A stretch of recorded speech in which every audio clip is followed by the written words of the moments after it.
We are back. New York Sports. Past, present, and future. My co-hosts, Marty Rose and Alan Blumkin. Good evening, gentlemen. Good evening, Ralph. How you guys tonight? Very good. Glad to be here. All right. Glad to have you. And because tonight's special, we have a very special guest and a very special topic. The guest is truly the immortal Marty Appel. How are you, sir? Well, I'm good. I think you saved that name for that immortal word for when we pass on, but I'm still here. Oh, uh-oh. We won't laugh about that. I mispronounced Gary Shandling's name one evening, confused him with a ball player, and the next day he died.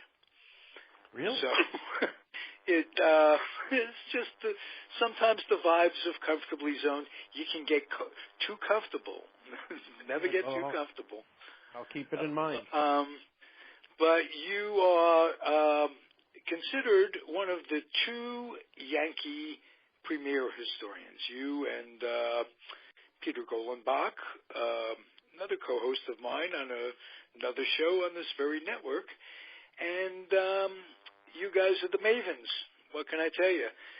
You want to tell the story of when Peter came, you and Peter got together about the book Dynasty when you were with the Yankees? He had contracted with Prentice Hall to do a mini history of the Yankees from the Casey Stengel years, and he wanted to view our clipping file, which was pretty extensive as part of his research. So we granted him permission. He's always been very generous in thanking me personally for giving him the start. Yes. Giving him you were definitely the starter. He talks about that all the time. And it's very nice of him. Yeah, I just want you to know that he's had a terrific career, which began with that book. So it did, and it's not culminated, but he had another little kiss from the New York Times, and that happened yesterday, where Lenny Dykstra, he was writing a book for Lenny Dykstra, and in the contract, Lenny could opt out and dismiss the writer and not credit him.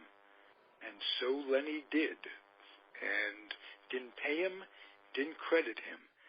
But on his birthday week, Mr. Golenbach woke up to the New York Times bestseller list, where the New York Times credited him, and the book is number 11 on the New York Times bestseller list, and that makes his 10th New York Times bestseller list book. So, and indirectly, again, I'll thank you again for all the great reading I got to do because of it. Okay. All right. So now let's talk about one of my favorite subjects, and Marty Rose was excited when we talked beforehand about the topic, and that's Yankee old-timers games. You worked for the Yankees many, many, many years, and it was your duties, responsibilities to bring together these old-timers from all over the country and come in and have another moment in the sun. Can you tell us how that got started, and what are some of your favorite experiences from there? Thanks for the question and the topic, because it was actually my favorite part of my years with the Yankees was helping to put together those old-timers days, largely because I was just such a big fan myself. Before I went to work for them, I'd never miss an old-timers day, and now I was getting to meet all of these great players, particularly the real old Yankees. I mean, when I started, it was 1968, so there were Yankees from the 1920s and even earlier that would be at these old-timers games. And we used to do half Yankees and half opponents. which was fun also because it was a challenge to get vintage uniforms for them to wear. And you get, Frankie Frisch and Rogers, well, not Rogers Hornsby, but Frisch would be there, Bill Terry would be there, Stan Musial would be there. It was just great to bring these people into New York and have them there for Old Timers Day. So I started doing that in '68, ran throughout the '70s, and the fans really reacted to Old Timers Day. They'd buy tickets, it's large percentage in advance as opposed to a walk-up crowd because they really wanted to make sure they were in there for this game. For me, it was always the introductions and the applause that was the most satisfying thing, so that these guys could go out and hear the applause one more time. I think a lot of people like the game more than the introductions. I was never a big fan of the game. I didn't like to see the guys fall down or risk getting hurt or look bad. But the introductions were special to me. I love those. And even figuring out the order of introduction was pretty interesting. You know, you said get hurt.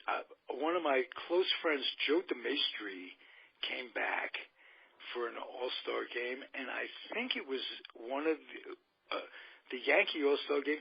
He hurt ripped his Achilles tendon. Well, I always worried about these guys. They weren't in shape. They didn't work out. They were long retired. And, you know, they wanted to go out there and not embarrass themselves, so they would play a little harder than they might otherwise. And we always worried about somebody getting even seriously hurt. And all it would have taken was one, and people would have really risen up and said, do we really need to play these games? So it never really happened like that. But guys would get hurt. You just wouldn't necessarily see it on the diamond. Well, that part is good. The idea of getting these guys together.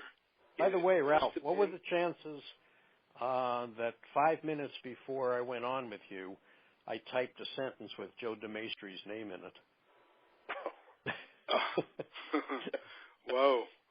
But that you remember that he came in for Kubek when Kubek got hit in the throat, I'm sure. Yes, right. Yeah. It was part of the Roger Maris. Now, I'll ask you, should Casey have brought him in like he generally did and put Kubek in left for Yogi Berra? Casey, of course, was a master of playing everybody everywhere. He just made a science out of platooning, and he'd put people where you'd never expect them to be. Moose Skowron at third base, Hank Bauer catching. He was like amazing like that, the way he... Yeah.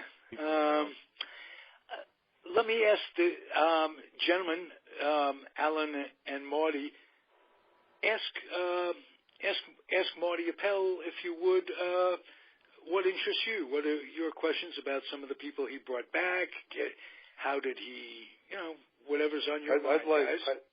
I'd like to know what kind of logistical nightmare it is to set up one of these things. Well, it's a good question. From all over I would have this master checklist on my desk because you're doing this as the regular season is going on. You're not doing it all in one day. But it would include everything from travel arrangements to making sure the hotel was booked, to making sure you had borrowed a uniform from a visiting team for a visiting ball player. You'd ordered gifts. We had even Louisville Slugger would make bats for the occasion with their original measurements. So there were so many things on the checklist, and each one was a joy and a delight in its own right when you could check it off and feel comfortable that it had happened. Who was the easiest guy and who was the hardest guy you had to work with to bring back, just for one reason or another? Not because of their personalities, just who fit in line and who didn't? Well, the easiest were the local guys who just drove to the stadium. Okay, the Whitey Fords. Whitey Ford would always turn in an expense account afterwards showing 50 cents toll for the bridge. Joe DiMaggio was hard only because you didn't want to screw anything up. You wanted to make sure everything was perfect for Joe. because he was very sensitive. It was almost as though he came to the game looking for something to irritate him. And he had to be introduced last, right? Well, that's a good story, which I'll tell in a moment. But, okay. You know, for Joe DiMaggio, that was royalty, and you just wanted to make sure everything was perfect.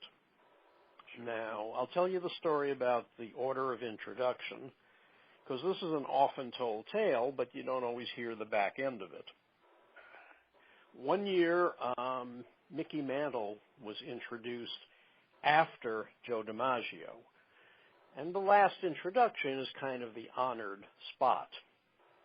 And Joe was so upset with that insult, as he saw it, that he actually threatened never to come back again. Now, the reality was these games meant as much to Joe as it meant to the fans. He retired in 51, and from 52 to 99, you can count up how many years that is, he only missed one Old Timers Day, and that was because he was recovering from some surgery and he was in the hospital. So for him to give up a card show or a paid appearance somewhere, because they didn't get paid, all those years was a very big deal for Joe to be invited and to be treated royally. Now, right. I'll tell you what happened the year that he was introduced next to last. In 1969, we had Mickey Mantle Day, which was a huge... Oh, I just saw that on YouTube. Wow. Fabulous. Did you put that together, Marty? I was involved in it, yeah. I was pretty young and just sort of starting out, but I was part of the PR team. Wow. If anybody out there, just go to YouTube, Mickey Mantle Day, 1969. Right. It will send goosebumps. I'm telling you, just go watch it. God, I'm sorry to interrupt you. It's just it's okay. Fabulous day.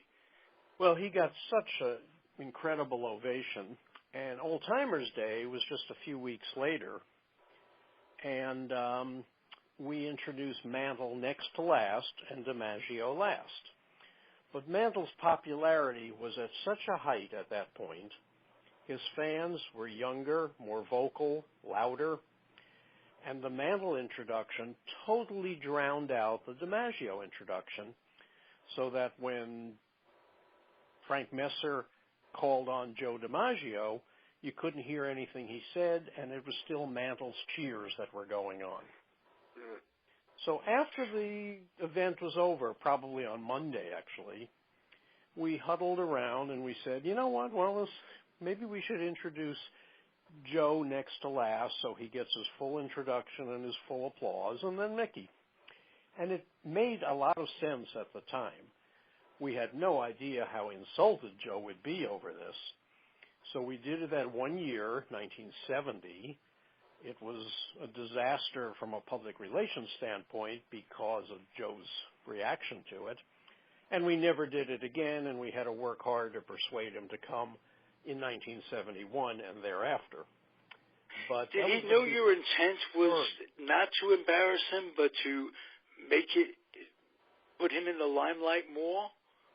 That was the intent. Was he ever able to get what you just explained, that it was just to make it... His fans were older. They didn't cheer as loud. It wasn't. It seemed disproportionate. We were trying to create it where it flowed to a natural ending with the loudest introduction. But we were wrong. We hurt Joe's feelings, and that hurt us a lot. You know, you never want to do something like that. But we recovered. So on we went, and Joe never missed an Old Timers Day except for the one. Marty? Okay. Now, Alan? Yes, I'd like to ask Marty a question. If you could discuss the personalities of Ali Reynolds, Vic Reschi, and Eddie Lopat.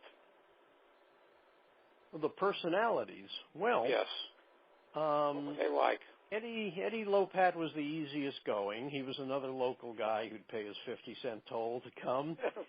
And he was always a delight. And he was also always around, because it always seemed like he had a scouting position with someone or not, and the scouting job would bring him to Yankee Stadium throughout the season. So we knew Eddie well, and he was wonderful to be around. He was a lot like Whitey Ford, very easygoing guy, and just a pleasure to be around. Allie Reynolds, who I think was the best of the three of them as a pitcher, businesslike, he was president of the American Association, had been the player rep for the American League in the early years of the union when they were getting pensions established. So you wanted to be sure you got everything right with Allie Reynolds because he was a very buttoned-down guy and everything should be in order for him. And Vic Raschi had been traded by the Yankees in 1954 to the Cardinals during a salary dispute with George Weiss in the front office after a brilliant career with the Yankees. And it still left a little bad feelings with him. He was never really happy with the way his Yankee career ended, so there was a little bit of a chip on his shoulder when he'd come back for Old Timers Day and he'd get cheered and honored and pose for a lot of pictures with Reynolds and Lopat.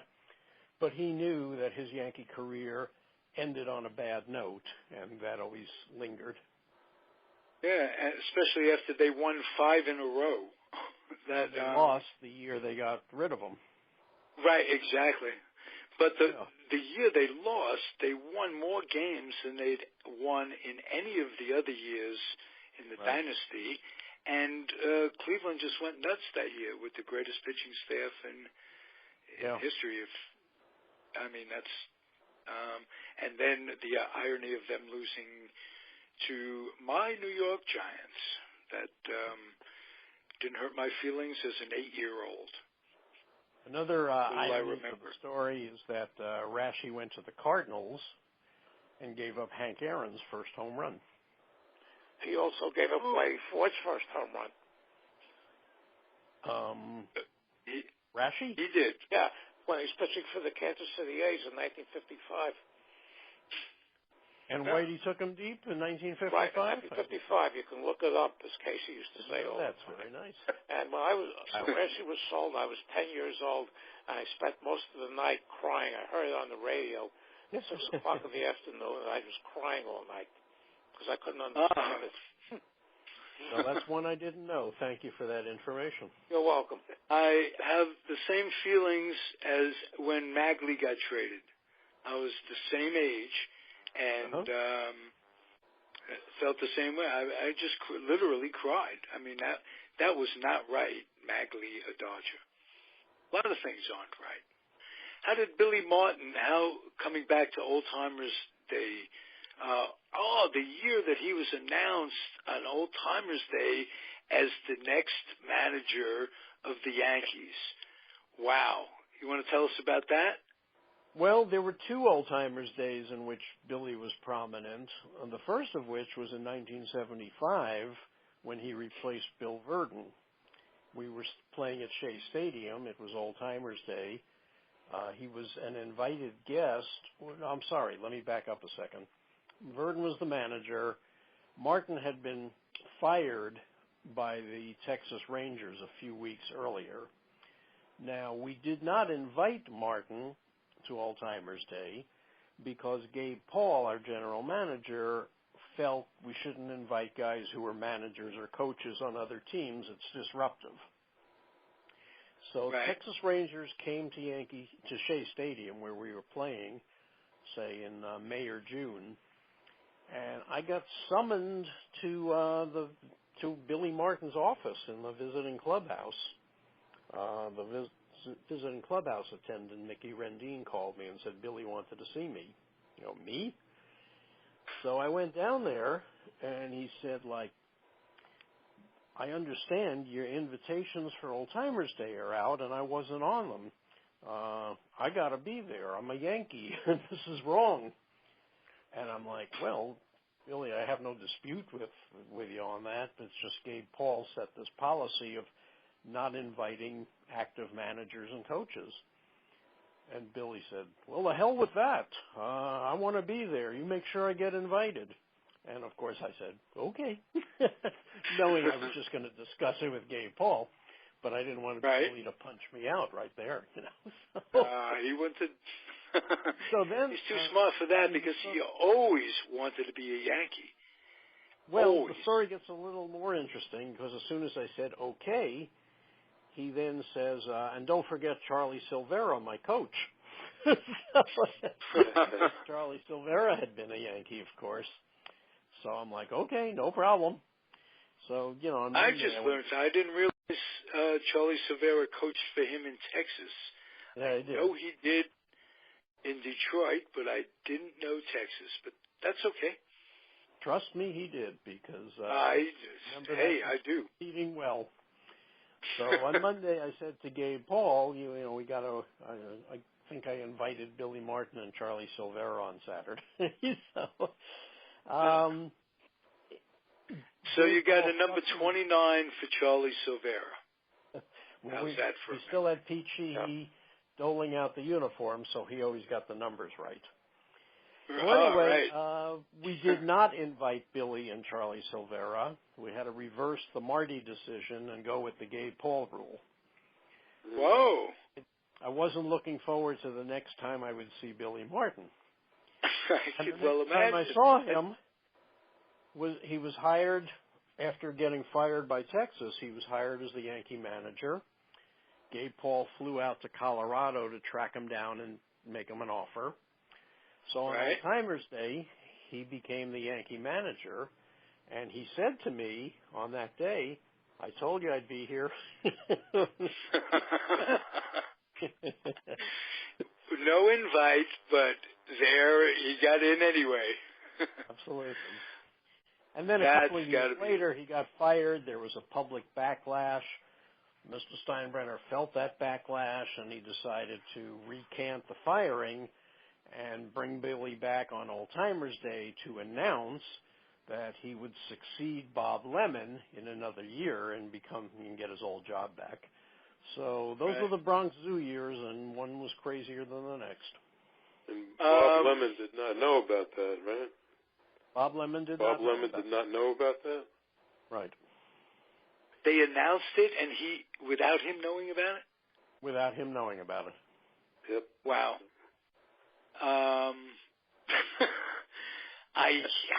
Wow. To do that. Can't make this stuff up. That's almost like the Mets did something along those lines. At Gil Hodges' funeral, they announced that Yogi Berra was going to be the manager. Yeah, not exactly like that, but they announced that there'd be a press conference at Shea Stadium that afternoon. So it was a few hours later, but a lot of people thought that was bad form. Yeah, you would think. But this is almost as bad with Lemon, poor guy, who had been through a lot. He lost his son along in those years, and I don't think he really ever had his heart into it after that.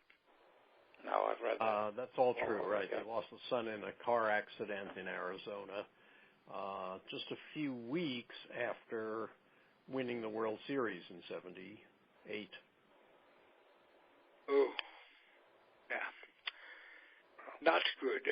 Not good. Right.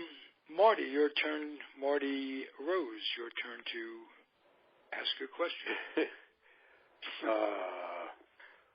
Well, yeah, I'd like to know, I mean, are you still involved with the Yankees now at all, Marty? I am. I do consulting for them. I write for their publications. I appear on their website on Memory Lane features. And so any idea when the what they call the core four guys will start making appearances at Old-Timers Day? I would assume by next year, but they'll all be together in a few weeks when they honor the 20th anniversary of the 1996 World Champions. They'll all be right. Are they going to retire Jeter's number at that point? I think they'll hold up on that, maybe till he goes in the Hall of Fame. I don't know their thinking on that, but they space these things out. Mariano Rivera is getting a plaque this year, the day after that 20th reunion, so they have their plans in mind. I'm not a party to it. Okay. Are they going to call Mrs. Crosetti and ask if it's all right to take number 2? She's still with us, you know. Wow. She's 101. Okay. Yes, eventually it will be. All right. I had a question. Alan, you asked a question because mine just slipped my mind. Go ahead. Okay. What was it like to bring Roger Maris and Jim Bouton back for the old-timers days?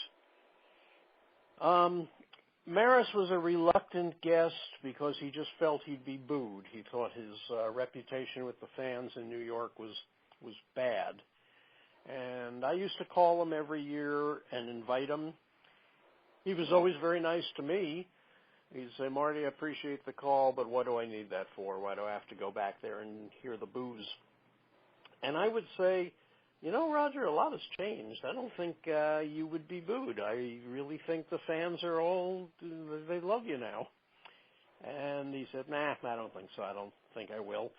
But then one year, I think after 78, Mr. Steinbrenner called him himself and persuaded him to come to opening day the following season with Mickey Mantle to raise the pennant on the flagpole. And Mr. Steinbrenner was a persuasive guy, and he got Roger to say okay to that. And Roger came back, did the duty of raising the World Championship flag, and then came back every year for Old Timers Day until he died, which I think was 1985. So his Yankee relationship ended on a... And how were the fans towards him? They were great. They were. I don't remember any boos at all. First of all, the first time he came back with Mantle, it was tremendous ovation. And part of it is, you know, you orchestrate it well. You have him introduced in the same sentence as Mickey Mantle. So, ladies and gentlemen, Roger Maris and Mickey Mantle, and you're not going to get any boos. Yeah, you go, boo, oh, great! Yeah, so, you know, they said their bets that way. And there were no boos. Okay. But he always enjoyed coming back and being with his old teammates, and I'm glad he had that experience his last 5 or 6 years of his life. Jim Bouton, it's been different.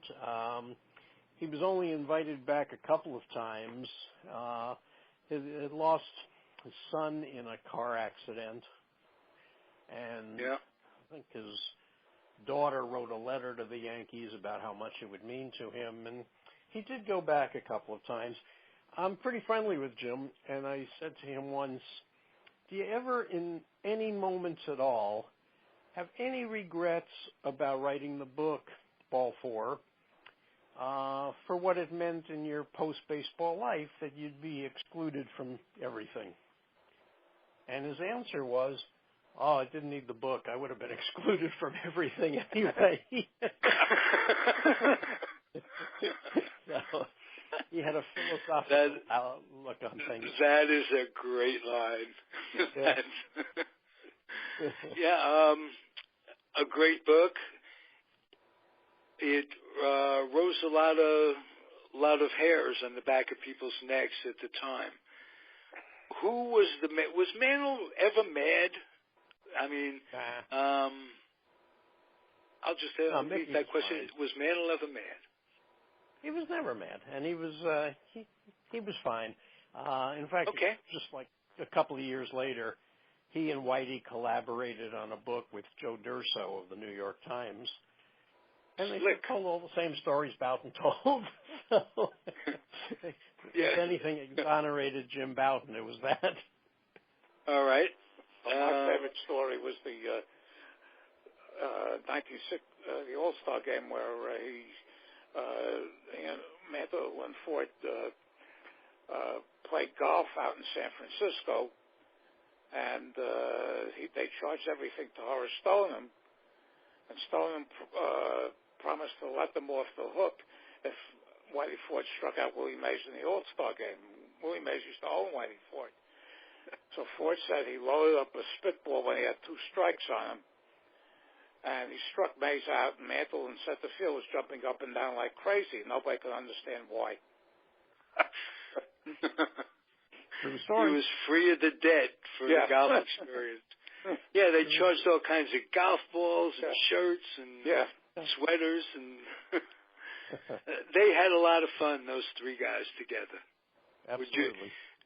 And that's pretty much, having fun is a good thing. People lose track of that. My question was on Gil McDougall, the late Gil McDougall, who ironically hit that home run in 1951 in the World Series to break my Giants back before I was old enough to understand what was going on. And he still became one of my favorite all-time players, uniform notwithstanding. He was terrific. What was he like, and what were the old-timer day experiences with him? Well, they were great. He was also local. He lived in New Jersey. He coached baseball at Fordham University. Right. He had a business in New Jersey that he ran. He was just a very regular guy. Played from 51 to 60. Retired rather than go play for the L.A. Angels, the expansion team. He just decided, he had a long enough career. He didn't want to be anything other than a Yankee, and he quit. And, I never heard that. I always heard the story was he lost his feeling for the game or his competitiveness when he hit that line drive at Score that year. It did set him back. He took that very hard. What you also may not know, and I'll plug my own book here, Pinstripe Empire, because I had it in there, but in that very spring training of 1958, the year his line drive got Score, in spring training of that year, McDougall got hit in the head with a line drive during batting practice, which ultimately caused him to lose his hearing, as you may remember that story. I do remember that story, and how much later in life, he got his hearing back with a device that enabled him to hear his grandkids. So, but I didn't realize that contributed to that. It absolutely contributed to it, and it was just weeks before the Herb Score incident. So it's an amazing coincidence that happened. Yes. And do you remember how that came about? Him being hit with the line drive, or? I don't remember as we're speaking here. I probably have it in the book, but I don't remember the exact details. Okay.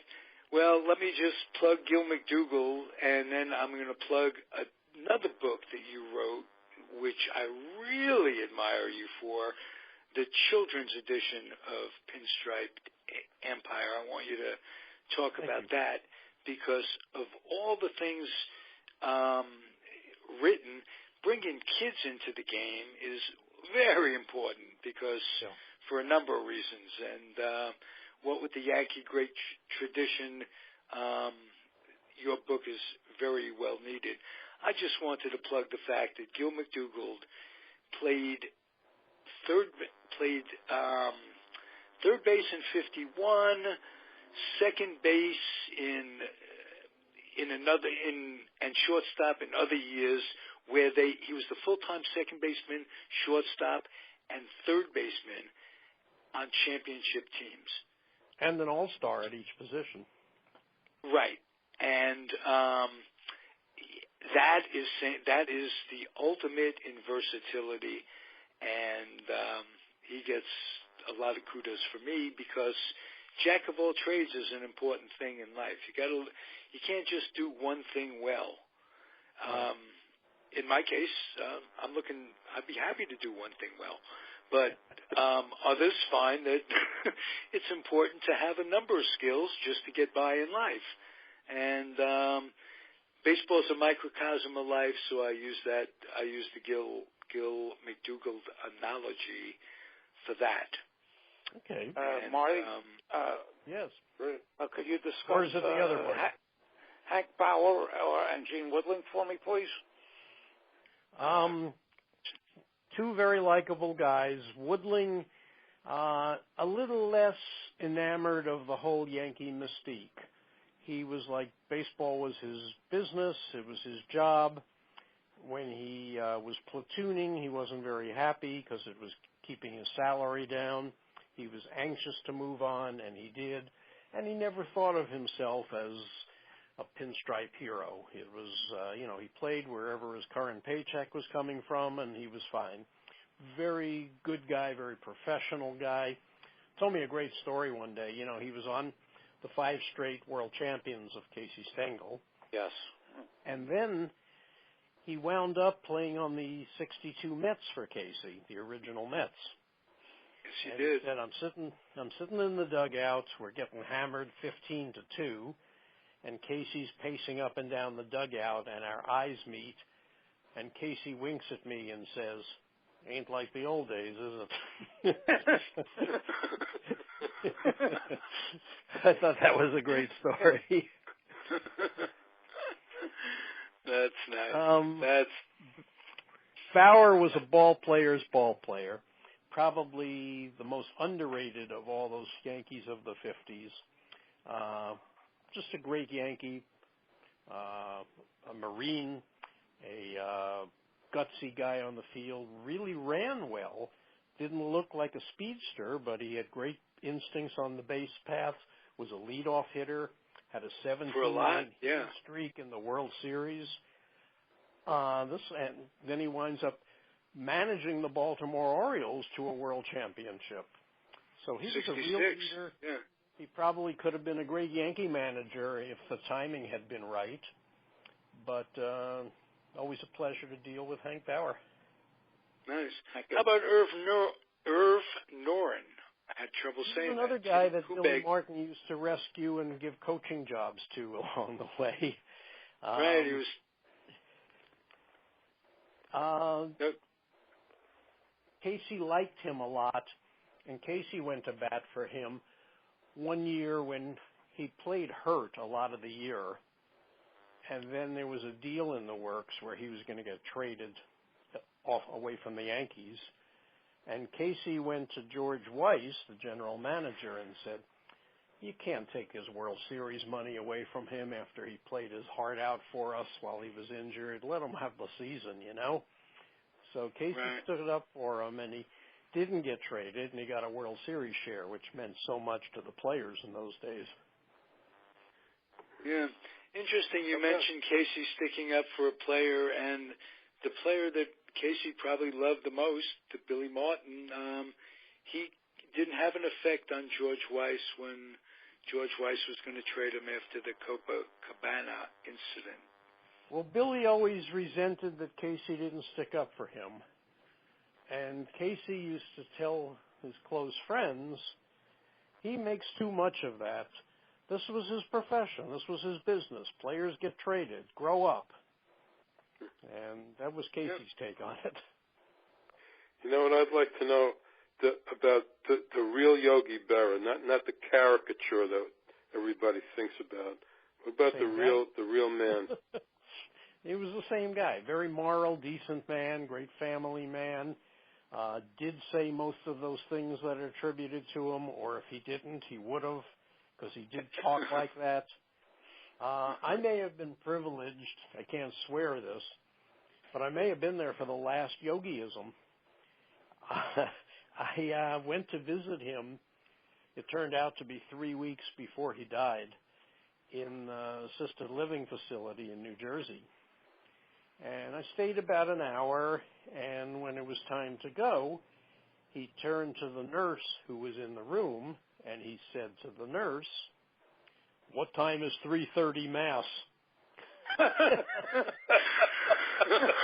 And I left feeling like, I wonder if I just heard the last Yogiism. Oh, my God. Did he say it for your benefit with a little smile? No, this is just how he talked. Because you always would pause and figure out Well, it makes sense. It probably knows it never starts on time. What time is it right. to start? Yeah.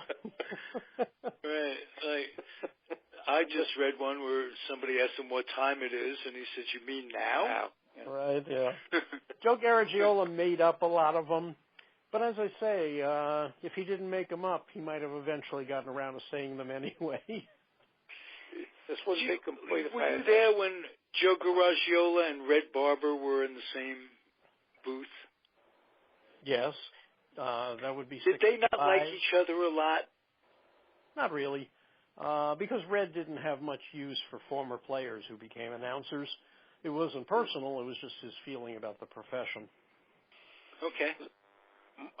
Ralph, this wouldn't be complete if I didn't ask Marty about the scooter. Where do we begin? One of the most memorable characters of my lifetime, one of my heroes growing up. Ultimately, I became his boss because in one of my stops along the way, I was the executive producer of the telecast, so I was the boss to the announcers. And those weren't always good days because Phil could be a little testy as an employee. So we had some words and we had some difficult times, but by and large, I mean, who's kidding who? I may have been the boss, but Phil ran the show. He left in the seventh inning when he wanted to. He slipped out of the booth when he saw an old friend and turned over the announcing to whoever was his partner at the time. And all you could do would be just shake your head and go, what a lovable character. That's the scooter. Yeah. Great one. Marty Rose. Yeah. I'm just loving it. I mean, you're right. There's just those years with Rizzuto and Bill White, those were great years. They were terrific. Absolutely. Years. I'm not sure everybody appreciated them at the time as much as they came to when that era ended. But they were really well-liked broadcasters, and they really did a unique and interesting broadcast. I was with Bill White just last week. We had lunch together, and we talked about Rizzuto and how much affection Bill had for him. It was a beautiful thing to see. Yeah, he was on with Ed Randall last Sunday. I think when Rizzuto first got the job, when he first retired and went into it, he had Barber and Mel Allen teaching him and what have you. He was as good of an announcer, technically and everything else, going. I mean, that's back in the days. He wouldn't go home early. I mean, he was there for 9 innings, and he was great at that then. And I mean, he was great as a character. So was Harry Carey, but just technically at the beginning, he was really good. And I can remember when during double headers, between games in double headers, the Yankees had Roy Campanella, after he had been horribly injured, do some work for them during double headers. And I remember Bobby Richardson and Kubek doing some dugout interviews. So Yankees were always public relations oriented through the media. It's true. And you're right. And it Campy served them well. A few weeks ago, I watched on YouTube Phil Rizzuto's Hall of Fame speech. I had seen it when he was inducted on TV, and I found it on YouTube. And it was still as funny a couple of weeks ago as it was the first time around. It was a classic. It was a classic. He just drift off. He was just great. Great man. Hey, guys, this has been terrific.